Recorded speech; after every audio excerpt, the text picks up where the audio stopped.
Kips college Ferozepur road campus में वतन अजीज की 76वीं सालगिरह के मौका पर शानदार तकरीब का इनेकाद किया गया। Pakistan came into being on 14th August 1947 by the sacrifices of our ancestors and great leaders and the efforts of our Muslims. ये धूप चांदनी है, ये पत्थर भी फूल है, क्या जाने शहर क्या मेरी खाके वतन में है।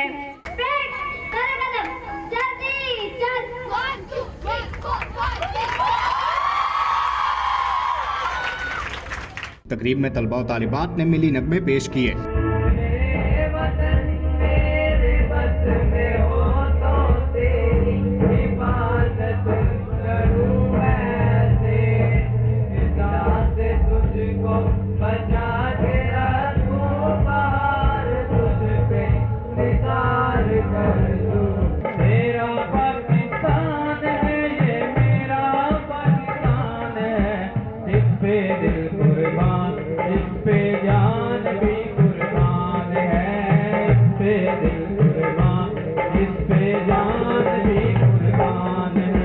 बोर्ड ऑफ डायरेक्टर्स के तमाम मेंबरान और मुख्तलिफ शोबा है जिंदगी से ताल्लुक रखने वाले लोगों ने तकरीब में शिरकत की।